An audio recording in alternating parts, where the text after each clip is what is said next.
Meus queridos irmãos, é com grande alegria e satisfação que mais uma vez chegamos até os irmãos através desse canal para mais uma aula da Escola Bíblica Dominical, que nós estamos estudando já, né? Chegamos na lição 10, né? O tempo passa muito rápido.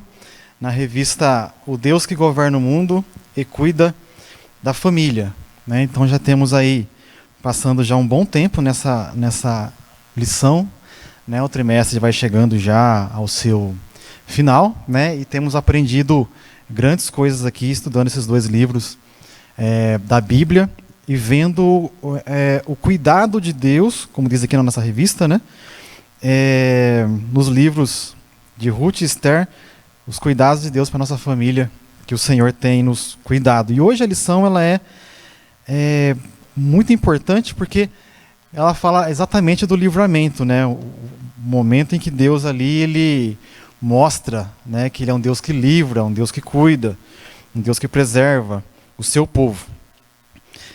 Então vamos orar para iniciar, né, essa lição 10, de bastante importância para a nossa vida, tá bom? Então oremos. Senhor nosso Deus e nosso Pai, em nome de Jesus te louvamos por essa oportunidade, por estarmos aqui para ministrar a Tua Palavra, pelos irmãos que estão assistindo, ouvindo. E pedimos em nome de Jesus que a Tua graça, a Tua misericórdia seja sobre nós, para que possamos transmitir aos irmãos a Tua Palavra e que os irmãos possam entender, aprender e colocar em prática no seu dia a dia. Meu Pai amado, se conosco, nos abençoa, que nós pedimos, agradecidos em nome de Jesus. Amém. Então, meus irmãos, nós estamos diante da lição de número 10, o plano de livramento e o papel de Esther.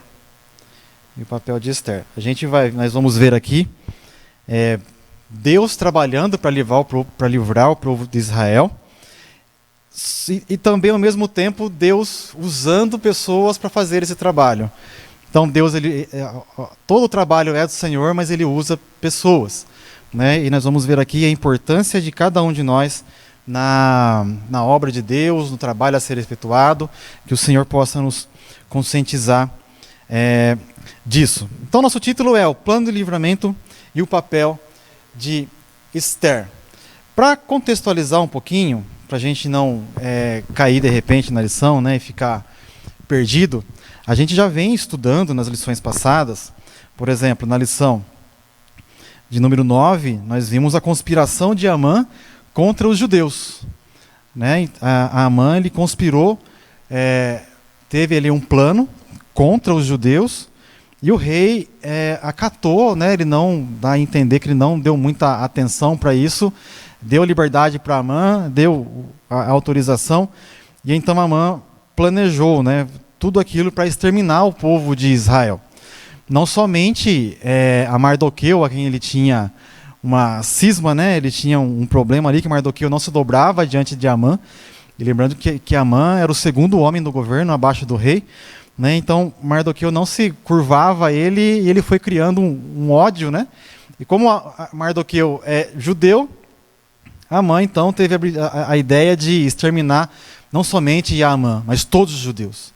E aí o plano ele foi aprovado pelo rei, então tinha data para o extermínio de todos os judeus que estivessem ou ali no reinado persa, que eram 127 cidades, e também os que estavam lá tinham retornado já do exílio para Jerusalém. Então já tinha uma data. E agora aqui então, nessa nossa lição, nós vemos Esther e Mardoqueu, né, os personagens principais dessa lição de hoje. E o que está então acontecendo na Pérsia? Né, o que acontece na Pérsia? Foi liberado, até está o slide na tela, né, liberado o decreto. Então vamos ler o texto que está aí, Esther, capítulo 3. E aí a gente vai acompanhando certinho para poder ficar claro nesse início, para a gente seguir com tranquilidade depois. Então, Esther, capítulo 3, versículo 13, diz o seguinte: as cartas foram enviadas por meio de mensageiros a todas as províncias do rei.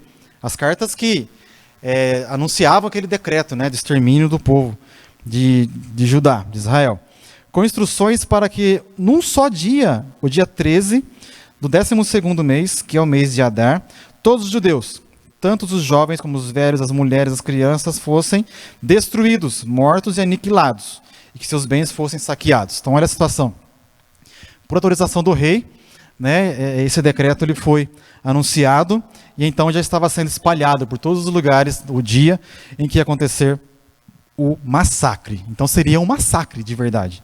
Né? Se os irmãos prestarem atenção nesse versículo 13, do que está escrito aqui, tanto os jovens como os velhos, mulheres, crianças fossem destruídos.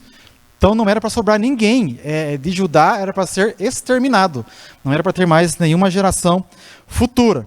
E no versículo 15 desse mesmo capítulo, diz assim: os mensageiros impelidos pela ordem do rei partiram imediatamente. E a lei foi proclamada na cidade de Suzã. O rei Assuero e Amã se assentaram para beber, mas a cidade de Suzã estava perplexa. O povo estava perplexo com essa notícia, com essa situação.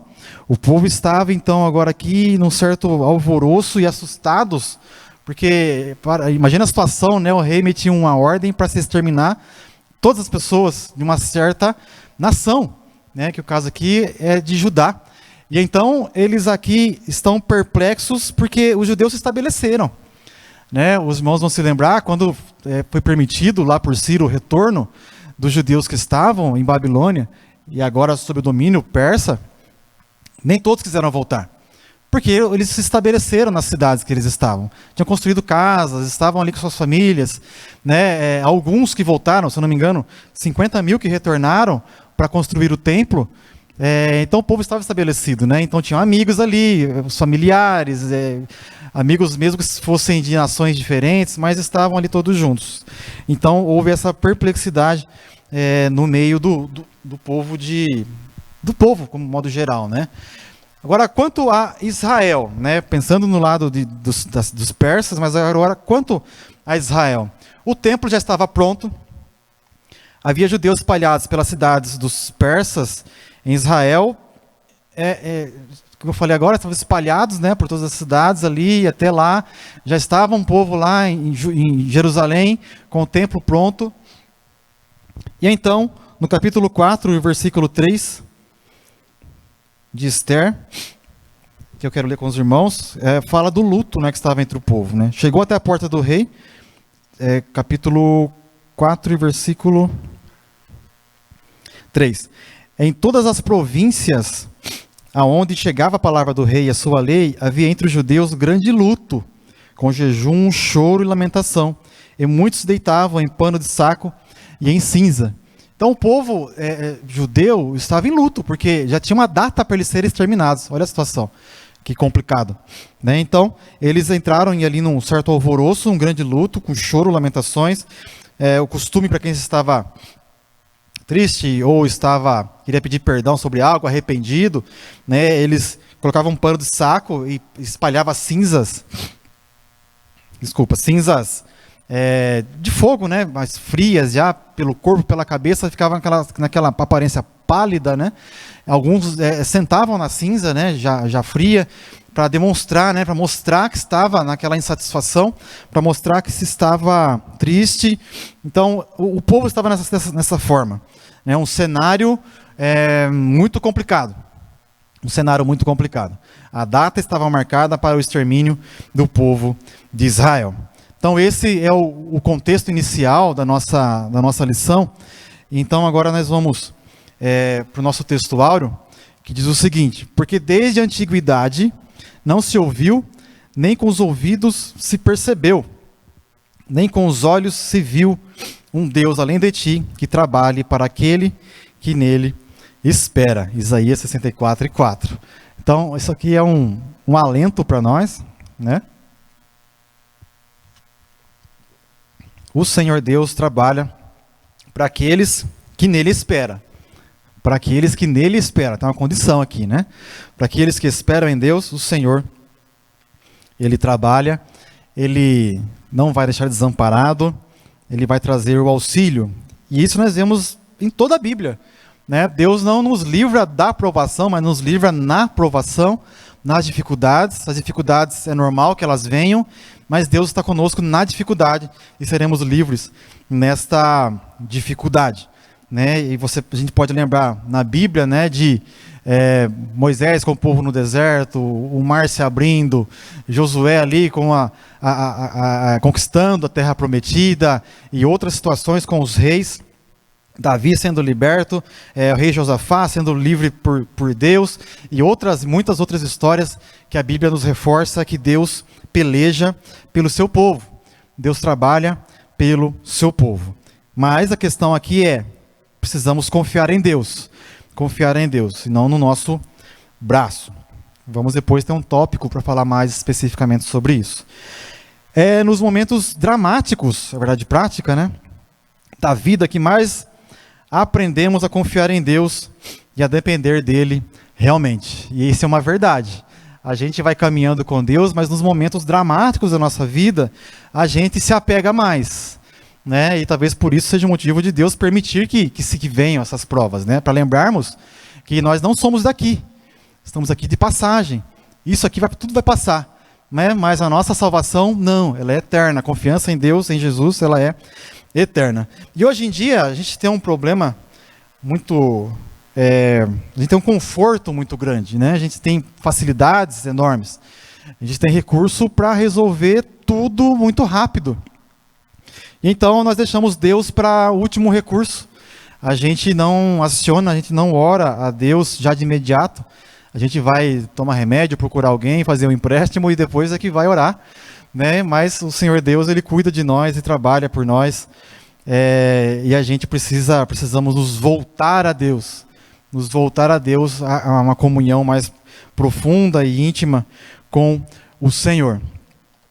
A nossa leitura bíblica em classe, ela é um pouco extensa, Esther capítulo 4, do versículo 5 até o versículo 17, e depois capítulo 5, versículo 1, 2, 3, 7 e 8. É importante nós lermos esses textos para acompanhar, né, e para já ir entendendo na nossa cabeça o que vai ser tratado hoje, o cenário da história.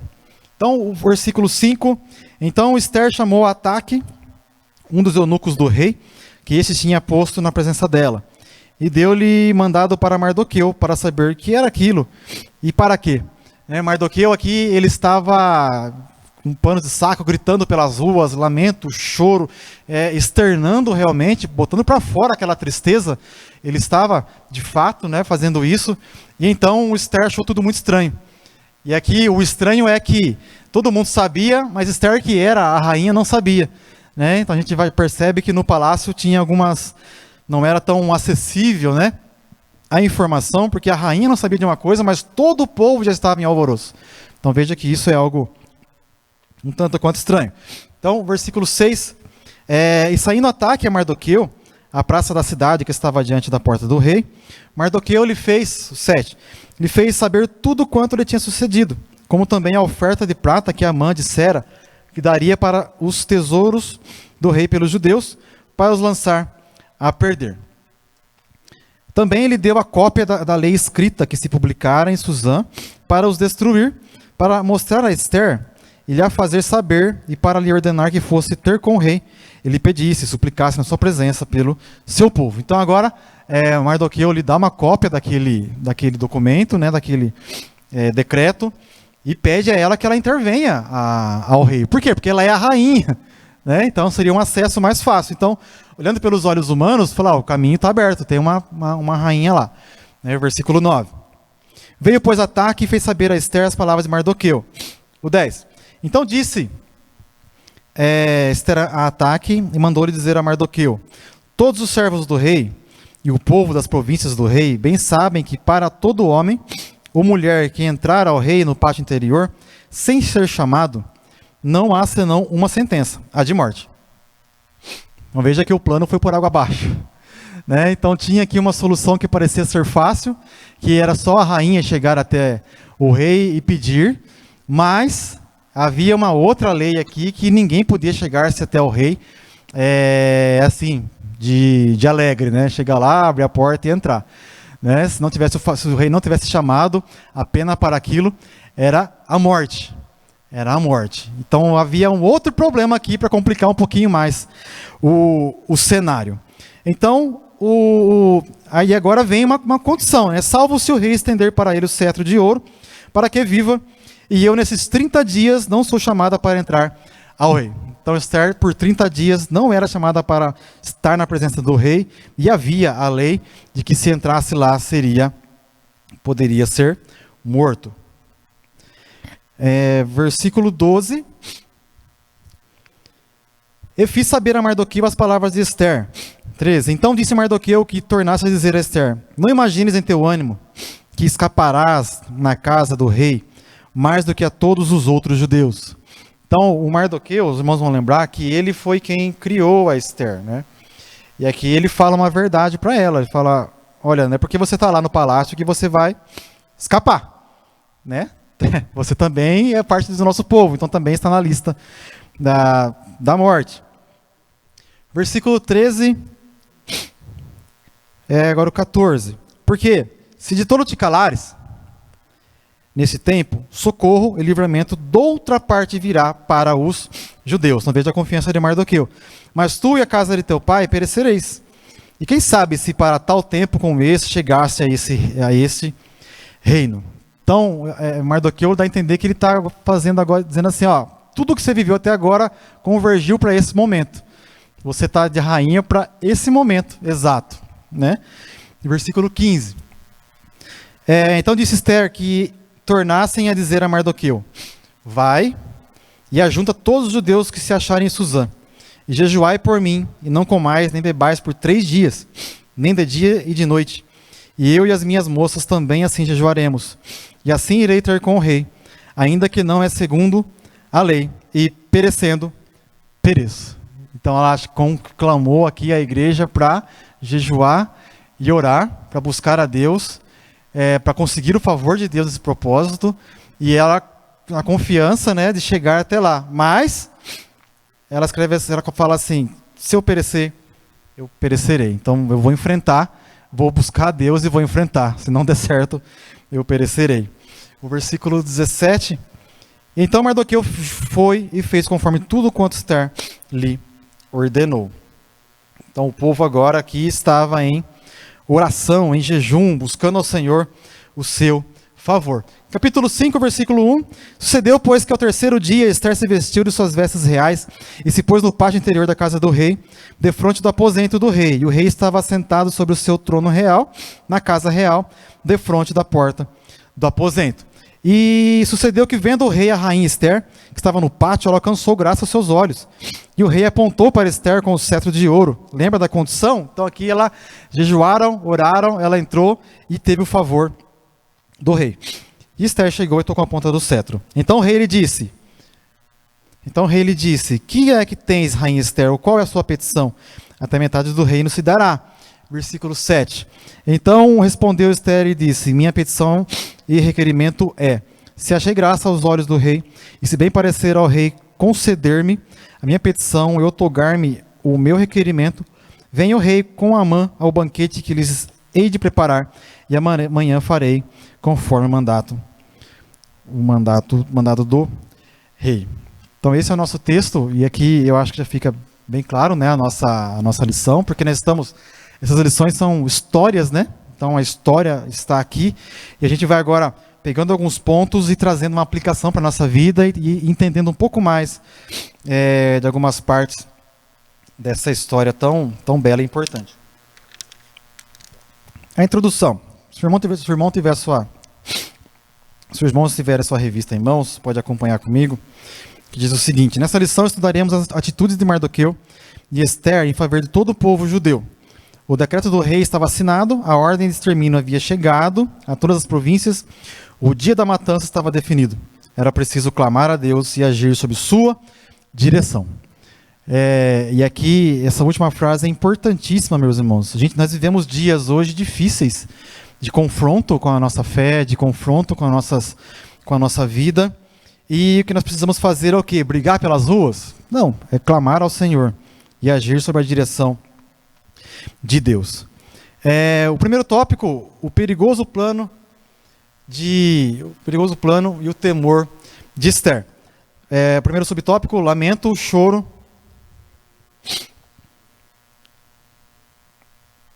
O lamento, choro e compadecimento. Mardoqueu não escondeu seu abatimento. O quadro trágico produziu nele um profundo lamento. E aqui é interessante notar que, nós lemos os textos aqui, que as pessoas choravam, gritavam pelas ruas, se vestiam de pano de saco, de cinza e tal, e mostrava realmente que estava triste, que estava num luto, né, gritava pelas ruas. E notar que é muito diferente do nosso costume, né? Nós aqui, onde nós vivemos aqui, a gente chora quieto, né? Abraça, chora, fica num canto, isolado. Mas aqui nessa região, o comum, né, é externar, é sair gritando pela rua. Né? Então aqui, por isso que Mardoqueu faz isso, porque é um momento de muita tristeza e luto, e o normal é fazer isso. Então isso é comum naquela região, diferente da nossa. Né? Nós aqui somos mais contidos nesse sentido. Do palácio, Esther soube da crítica da situação do primo, e compadeceu-se, mas não sabia os motivos. Sua atitude foi enviar roupas para vestir Mardoqueu, que as recusou. Esther precisava saber o que estava acontecendo de tão grave. Então enviou Ataque, um dos eunucos, para perguntar a Mardoqueu por que agia daquele jeito. O texto que nós lemos já nos contou sobre isso. Né? Então ela está lá no palácio e não sabia do que estava acontecendo. Todos sabiam, mas no palácio não. Então a gente vê que no palácio era tudo muito restrito. Né, as informações não circulavam, até a própria rainha não sabia das coisas que estavam acontecendo. Não sabia o que estava acontecendo. Então, aqui, nesse momento, ele então convoca, né, e Esther fica sabendo, então, e eles vão ali conversando, né, através do eunuco do Ataque.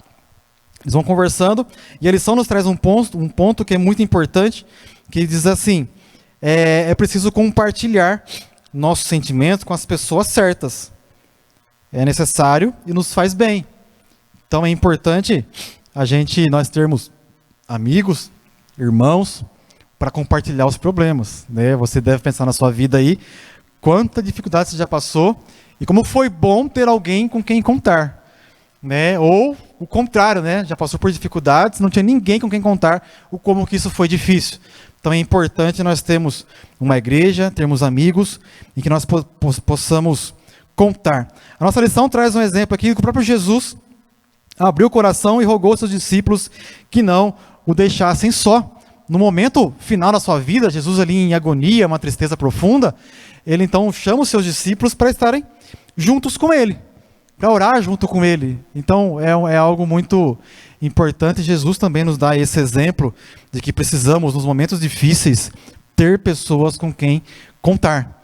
Né? Precisamos do Senhor, orar, buscar a Deus, mas precisamos de pessoas também com quem contar. O segundo subtópico, um obstáculo real. Por intermédio de Ataque, Mardoqueu deixou Esther informada de todo o ardiloso plano de Amã, enviando-lhe inclusive uma cópia do decreto de Assuero. Ele pediu que fosse ao rei e suplicasse pelos judeus, mas havia um grande obstáculo. Esther respondeu a Mardoqueu, lembrando-lhe que da lei que não permitia que qualquer pessoa, ou homem ou mulher, fosse ao interior do palácio, sem ser chamado pelo rei. A sentença era a morte, salvo se o rei estendesse o cetro de ouro. Acredita-se que essa rigorosa norma existia porque os reis temiam ser vítimas de conspiração, como ocorreu com muitos deles ao longo da história, mortos no trono. Então, dá a entender que era algo com relação à própria segurança do rei, né? Só entrava diante do rei quem ele chamasse. Então, algo muito rígido, né? Muito difícil, até porque, se for pensar na vida do rei, era uma vida muito solitária e sofrida. Né? Ele não tinha muitos, não poderia ter muitos acessos, porque senão pessoas poderiam matá-lo, né? Como aconteceu com muitos reis na história. E aí que vem o nosso terceiro subtópico, né? A questão de autoritarismo e morte. Né? Pessoas autoritárias, reis autoritários, tendem a ter essa dificuldade, né? Ter esse problema. Porque, como são autoritários, alguém vai querer tomar o seu trono, matá-lo em algum momento. Né? Nós vimos na lição passada ou retrasada que 2 servos do rei queriam matá-lo, mas Mardoqueu descobriu e denunciou, salvou a vida do rei. Então vejam que era entre aspas, comum, né, essa questão de pessoas quererem tomar o trono ou matar o rei devido ao seu autoritarismo, né, e nesse momento aqui o reinado persa estava sob os cuidados de Assuero, que realmente era, né, severo e corria esse risco constantemente, que depois ele foi morto, né, por alguns súditos, que está no terceiro subtópico. Autoritarismo e morte. O que Assuero temia, ele sobreveio. Foi assassinado por um dos seus oficiais do palácio em 465, 8 anos depois dos episódios narrados no livro de Esther. Então veja, né, que essa gestão autoritária é muito complicada. Por isso que a Bíblia nos ensina a sermos mansos, né? Porque o autoritarismo vai levar a isso. Se for olhar para a história, muitos outros foram mortos de maneira assombrosa, né? Depois de muitos decisões autoritárias produzem muitos inimigos. É muito comum ditadores terem mortes trágicas, por vezes, nas mãos de seus ex-súditos, como aconteceu na história recente com o ditador líbio Muammar Gaddafi, 1942 a 2011. Esse Gaddafi, ele governou a Líbia por mais de 40 anos. Ele estabeleceu um regime, uma ditadura autoritária e controversa, né, por 40 anos.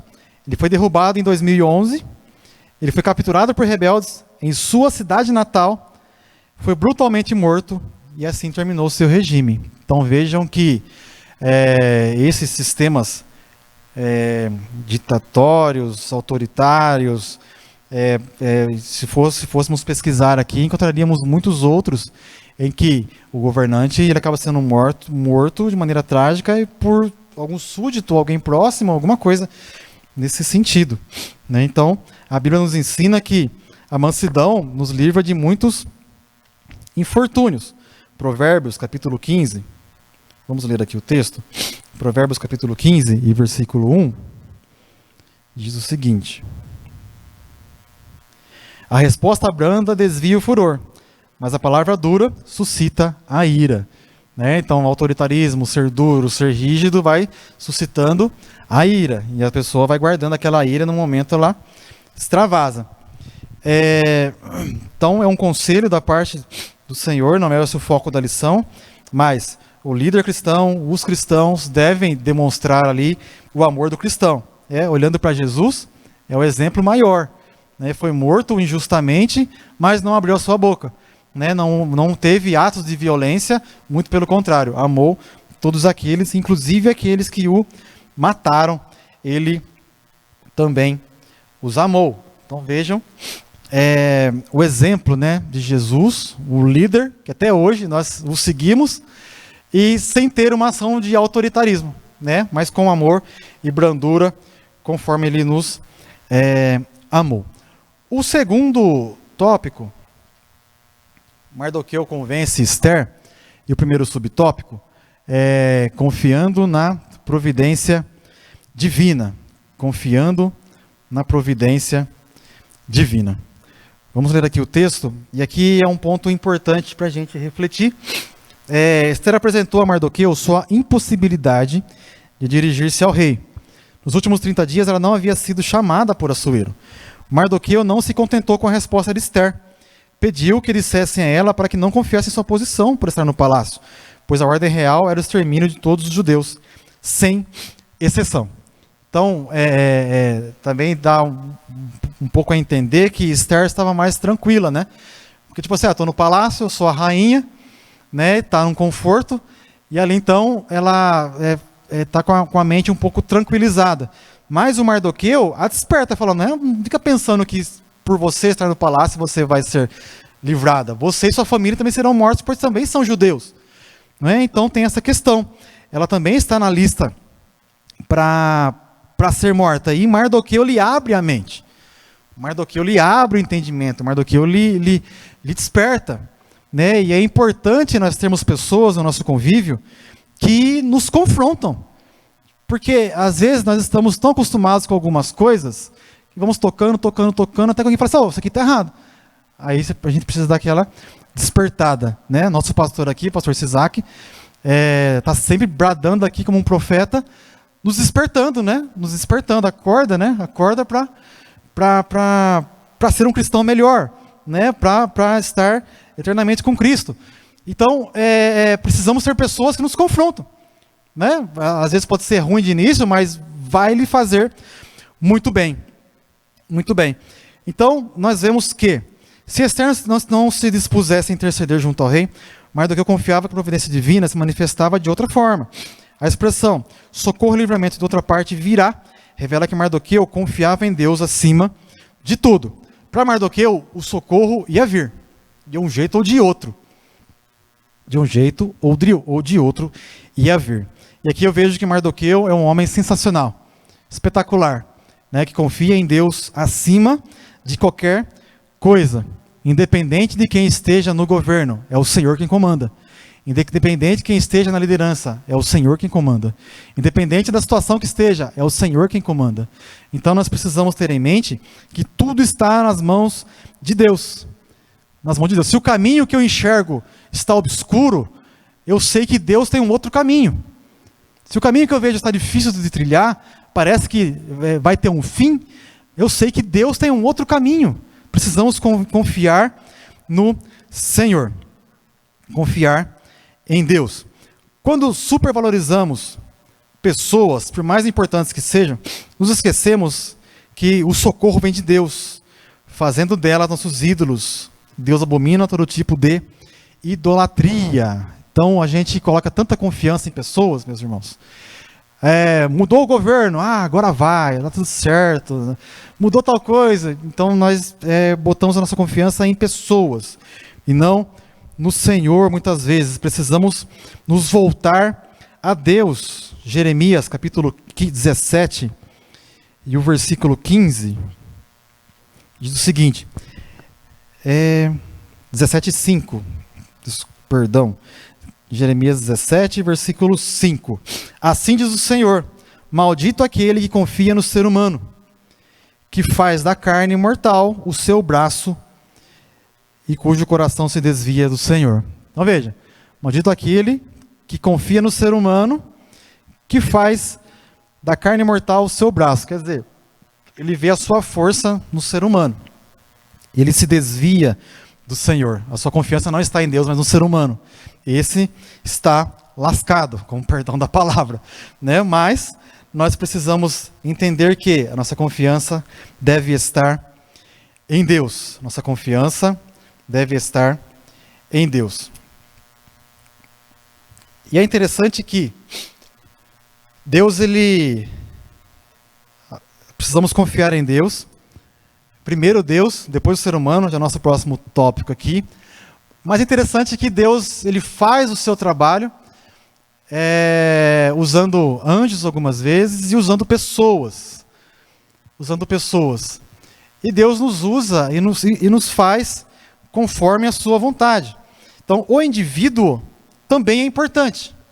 É lógico que, primeiro Deus, né? Deus, ele é soberano e é ele quem vai dar o livramento. Agora, como que ele vai livrar? Ele usa alguém. Então veja, eu coloquei aqui alguns textos para mostrar que o ser humano precisa estar à disposição de Deus.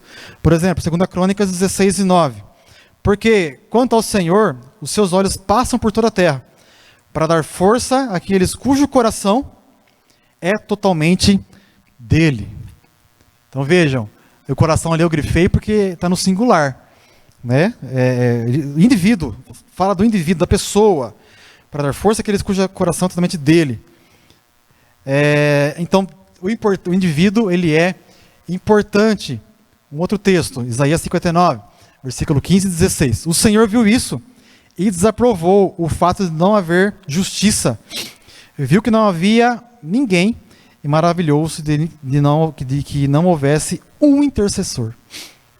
Então veja que Deus procura, e ele ficou maravilhado, num sentido de assustado, de que não viu nenhum intercessor. Então o indivíduo é importante. Deus usa pessoas. Deus usa você, usa a mim. Quem se colocar na presença de Deus, Deus vai usar. Assim como vimos aqui na história, Esther, ela jejuou e orou. Ela se colocou no plano de Deus para fazer aquele trabalho. Quem livrou? Foi Deus. Deus moveu o coração do rei. Deus quem abriu a porta. Foi Deus, mas Deus usou alguém para trabalhar. Né? Então, veja que o indivíduo é importante. Outro texto, Jeremias capítulo 5, versículo 1. Deem uma volta pelas ruas de Jerusalém. Olhem, investiguem, procurem nas suas praças para ver se acham alguém. Se há uma pessoa que pratique a justiça ou busque a verdade. Se acharem, eu perdoarei a cidade. Então veja, o indivíduo. Eu estou mostrando textos diferentes, meus irmãos, para mostrar que a importância do indivíduo, que Deus pode te usar para fazer a obra dele ou livrar a nação, a sua cidade, livrar a sua família. Deus pode te usar para fazer coisas grandes. Mais um versículo, Ezequiel 22:30. Procurei entre eles um homem que reconstruísse a muralha e se colocasse na brecha diante de mim, a favor dessa terra, para que eu não a destruísse, mas não encontrei ninguém. Então veja, Deus procura, né, pessoas que tapem a brecha. Tapar a brecha é alguém que esteja na posição, esteja disponível, esteja com vontade, com desejo, que esteja disponível mesmo para fazer a obra de Deus. Quem vai livrar? É Deus. Deus abre as portas, os caminhos, Deus aplana os terrenos, e Ele usa um ser humano para passar por esse caminho, passar por essa porta aberta, passar por esse lugar e ter o acesso necessário, ter o livramento necessário. O segundo subtópico, primeiro Deus, depois o homem. Esther convenceu-se de que precisava agir. Antes de tudo, porém, é preciso clamar a Deus para que a dirigisse e lhe desse graça diante do rei. Em sua resposta a Mardoqueu, pediu que ajuntasse todos os judeus de Suzã e jejuassem por ela durante 3 dias. Ela faria o mesmo com suas moças que assistiam no palácio. Veja a palavra agora, equilíbrio e prudência espiritual. Equilíbrio e prudência nos fazem entender o tempo e o lugar de Deus e o nosso no cotidiano da vida. Equilíbrio e prudência. O problema surgiu. Ela poderia falar assim, eu vou tentar, vou lá falar com o rei. E vai lá. Mas não. A prudência aqui é o quê? Vou jejuar e vou orar antes de falar com o rei. Eu já vi pessoas que gostam da área de aconselhamento e falam assim, eu vou jejuar e orar antes de aconselhar tal pessoa. Eu vou jejuar e orar antes de conversar com tal pessoa. Vou jejuar e orar antes de pregar. Jejuar e orar antes de ensinar.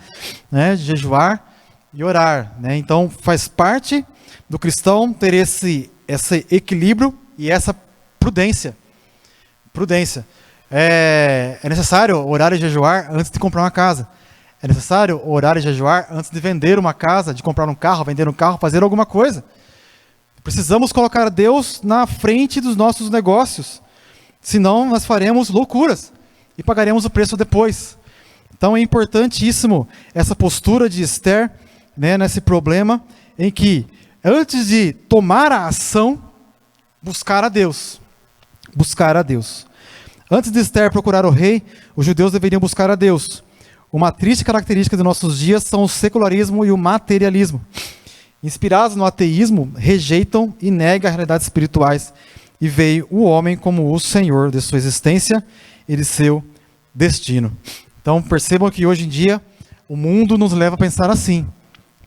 É tudo você, Você pode, você consegue, determina e vai seguindo a vida, que o universo vai te favorecer, e negam a existência de Deus e buscam força nas suas próprias forças. Mas a Bíblia nos ensina a buscar no Senhor. Buscar no Senhor. Porque se o cristão buscar as coisas sem Deus, será sofrimento depois. Vai ser sofrimento depois. Autoconfiança e soberbas humanas são de origem maligna. Diz o texto bíblico lá em Tiago, capítulo 4. Então precisamos botar nossa confiança em Deus. O mundo aí fora fala, eu posso, eu consigo, eu faço. Mas para o cristão é Deus consegue, Deus faz, Deus pode, Deus me usa, Deus capacita. Tudo vem do Senhor. É Deus quem vai fazer acontecer. E se você olhar para a sua vida, momentos em que você orou para fazer alguma coisa, as coisas foram acontecendo, foram se ajeitando e deu certo. E em momentos que você não orou, você fez e quebrou a cara depois, você pode lembrar aí na sua vida que eu tenho testemunho dos dois casos, né, de ter orado e de não ter orado. E é bem assim, quando oramos, Deus fez e aconteceu. Quando não orei, eu fiz e deu tudo errado. Depois veio o sofrimento, né? Então precisamos aprender essas lições. E nesse ponto aqui é interessante também que Esther, ela não ficou quieta e foi jejuar sozinha, orar sozinha, ela convocou a todos os judeus. Falou: Mardoqueu, convoca todos os judeus que estão em Suzã. Aqui no palácio vou convocar também todos que estiverem aqui, as cuidadoras dela, e vamos jejuar por 3 dias. E assim, naquela comunidade, naquela união, eles fizeram esse trabalho, jejuaram durante 3 dias, Mardoqueu e todos os que foram convocados, e também Esther e as suas criadas. Aqui a importância da comunidade, da unidade, de um ajudar o outro. A Bíblia nos ensina, Paulo escrevendo, que nós somos um corpo, em que o cabeça é Cristo, né, como líder, e a cabeça, sendo o corpo, também é Cristo. Veja o texto que Paulo escreve aos Efésios, capítulo 4, versículo 16, de quem todo o corpo bem ajustado e consolidado pelo auxílio de juntas, segundo a justa cooperação de cada parte, efetua o seu próprio crescimento para a edificação de si mesmo em amor. O corpo precisa trabalhar juntos. Se a mão sofre, todo o corpo sofre. Se o dedinho do pé sofre, todo o corpo sofre. Se um membro da igreja sofre, todo o corpo, toda a igreja deve também compartilhar esse mesmo sentimento. É isso que o texto está nos trazendo. Veja, 1 Coríntios 14, 26. Que fazer então, irmãos? Quando vocês se reúnem, um tem salmo, o outro tem ensino, este traz uma revelação, aquele fala em línguas e ainda outro faz interpretação. Que tudo seja feito para edificação. Então a igreja é um corpo. A igreja, os irmãos, cada um tem um talento, tem um dom, e a igreja vai crescendo no conjunto, nessa unidade. Romanos, capítulo 12, versículo 4 e 5. Porque assim como num só corpo temos muitos membros, mas nem todos os membros têm a mesma função, assim também nós, embora sejamos muitos, somos um só corpo em Cristo e membros uns dos outros. Que possamos ter essa consciência, que assim como Esther, Mardoqueu e os irmãos ali naquele momento oraram e buscaram a Deus em jejum, também possamos fazê-lo uns pelos outros. Aqui na igreja, olhando para a sede especificamente, temos até um grupo lá no WhatsApp, os varões de oração, né, que é um refúgio, né? A gente tem nossos problemas, dificuldades, precisamos de oração, a gente coloca lá, escreve lá, e eu sei que podemos contar uns com os outros na oração. E os irmãos testemunham, as coisas acontecem, e o Senhor é bom, porque temos uma igreja com quem contar, né? Somos muito gratos pelos nossos irmãos e irmãs que oram por nós, que nos ajudam, e assim vamos orando uns pelos outros, né? E Deus vai dando vitória no nome de Jesus. O terceiro subtópico, confiar em Deus, não é tentá-lo.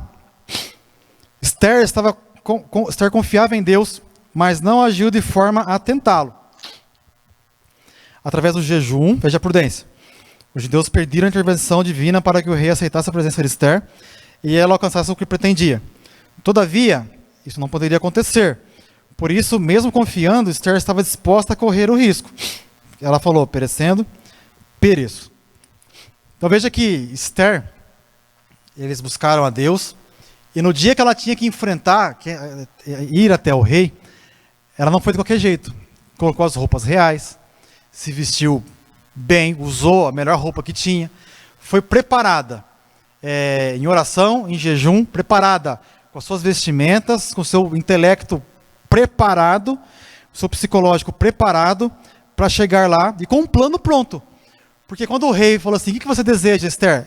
ela já tinha um plano em mente, que com certeza veio de Deus também, né? Ela já tinha um plano em mente. Então, o buscar a Deus e planejar as coisas em oração é algo excelente.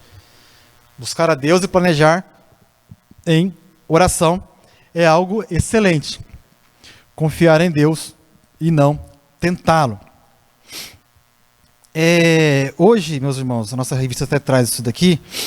Existem umas teologias, umas ideias de que dá a entender que Deus é nosso empregado, né? E as pessoas ordenam, exigem a Deus, as pessoas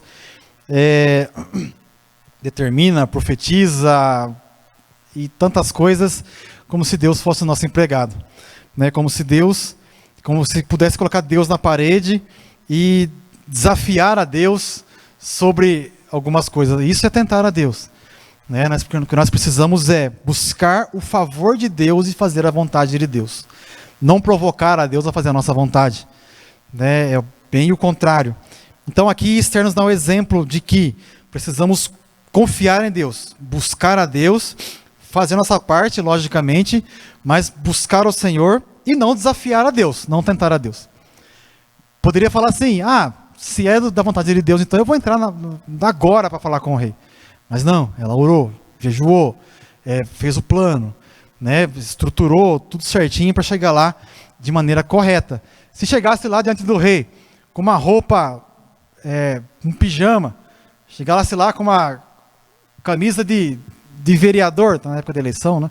Camisa de vereador, chegasse lá diante do rei, já pode parar, né? Mas ela se preparou toda especial para aquele momento, Então, prudência e confiança no Senhor, né? Não podemos tentar a Deus. Nós somos servos de Deus, filhos de Deus. Precisamos confiar em Deus, precisamos buscar a Deus para fazer a vontade de Deus, não a nossa. O terceiro tópico, o plano. Esther, deixa eu mudar o slide. O terceiro tópico, o plano. Esther entra à presença do rei e propõe um banquete. Veja como as coisas vão acontecendo, né? As coisas vão acontecendo. Como que ela já veio preparada, com o plano em mente. Né? Já tudo pensado. Quando a gente vai planejando e orando, Deus vai dando as estratégias para as coisas acontecerem. Coisas que são impossíveis, Deus dá estratégia para que haja livramento, para que as portas se abram. O primeiro subtópico, prudência, preparação e ação. Ao decidir entrar à presença de Assuero, Esther estava sujeita a qualquer reação dele quando a visse, vida ou morte. Era um grande desafio. Por isso Esther se preparou espiritual, emocional e fisicamente. Depois de 3 dias de jejum, pôs sua veste real e foi ao pátio interior da casa do rei, diante do salão onde ficava o trono. Sua conduta nos ensina como devemos ser precavidos para tomar atitudes importantes que podem impactar o nosso futuro. Precisamos, meus irmãos, ser prudentes. Nossa vida é tão curta, passa rápido, né? Então precisamos ser prudentes para não queimar a etapa, para não avançar, para não arrombar a porta que não precisava ser arrombada, para não arrombar a porta que já está aberta. Precisamos ser prudentes. Mulheres sábias como Esther e Abigail conseguem resolver grandes problemas e evitar muitas tragédias. Por outro lado, imprudências e precipitações podem levar a prejuízos irreparáveis. Né? Pessoas que colocam os pés pelas mãos, né, e acabam tendo problemas aí irreparáveis. O segundo subtópico, estendendo o cetro.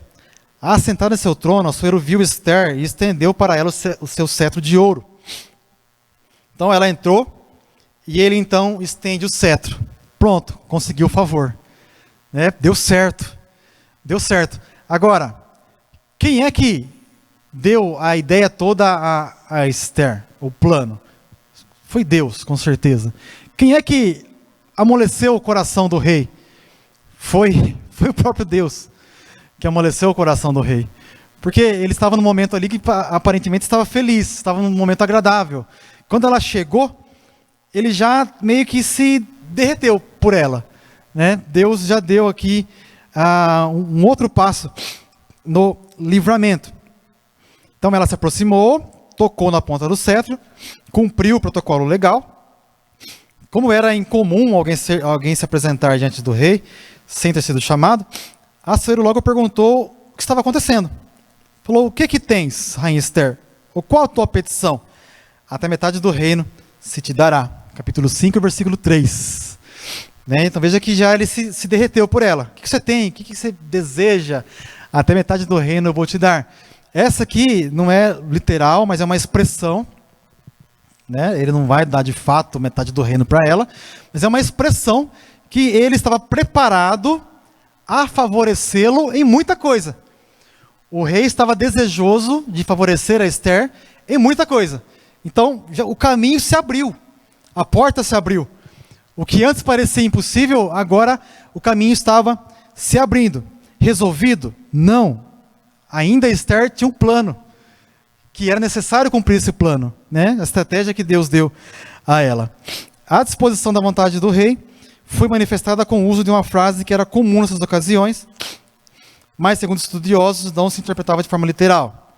Heródoto usou essa mesma expressão. Então veja que agora aqui ela já tem acesso ao rei, e nosso terceiro subtópico em sintonia com Deus. As circunstâncias narradas no livro de Esther nos permitem dizer que ela, em seu coração, estava em plena sintonia com Deus. Né? O momento que ela entrou, o rei estava disposto, tudo foi se encaixando, tudo foi acontecendo, tudo foi dando certo. Mesmo o rei se prontificando imediatamente a atendê-la, Esther agiu com cautela. Com cautela. Porque, para pensar, Amã era o segundo diante do rei.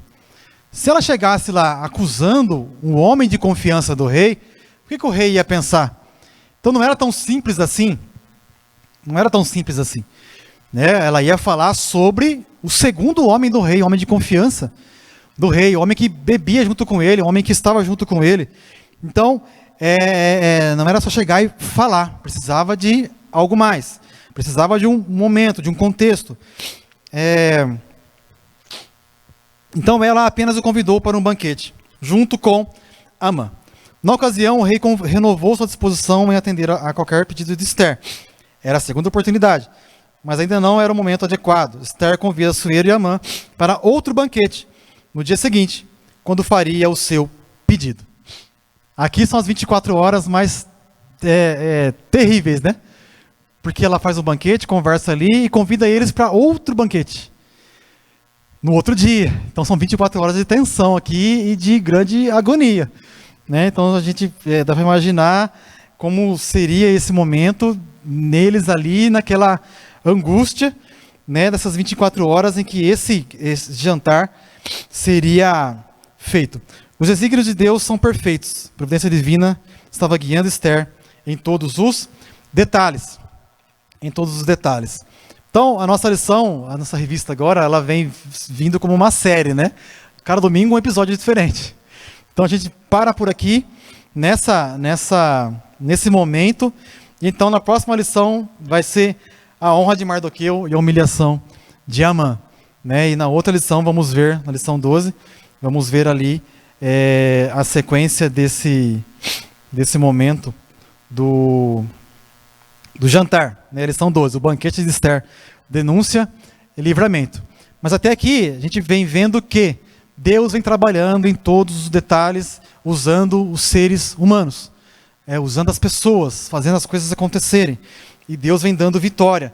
Deus vem favorecendo e vem abrindo as portas. Isso eu acho interessante, meus irmãos. Esther tinha que estar lá. Esther tinha que estar lá. Mas a porta foi aberta por Deus. A ideia veio de Deus. Porque confiaram e buscaram no Senhor. A conclusão, confiar em Deus e depender dele não nos faz viver experiências. Confiar em Deus e depender dele nos faz viver experiências extraordinárias. O agir divino manifesta-se em todas as áreas da nossa vida. O Deus Todo-Poderoso jamais perde o controle. Só a Ele a glória. E se for parar para pensar, meus irmãos, olha para a sua vida e veja o quanto Deus já te livrou em coisas pequenas. No trânsito, no trabalho, coisas pequenas. Até mesmo em casa, Deus nos livra de coisas tremendas. A gente vê algum acidente e fala assim, puxa vida, eu perdi hora. Se eu tivesse saído na hora certa, eu teria pego aquele acidente, ou o acidente teria me afetado. Então Deus tem meios e Deus nos livra. Nós é que precisamos enxergar e ver Deus na nossa vida, nas coisas mínimas. Meus irmãos, Deus abençoe em nome de Jesus. Essa é a nossa lição de hoje. Semana que vem tem a continuação, né, dessa série de lições e a continuação dessa história, que ela é muito importante, muito bela, e até hoje se comemora, né, uma festa com relação a esse livramento aqui. Então é algo extraordinário para a nossa vida.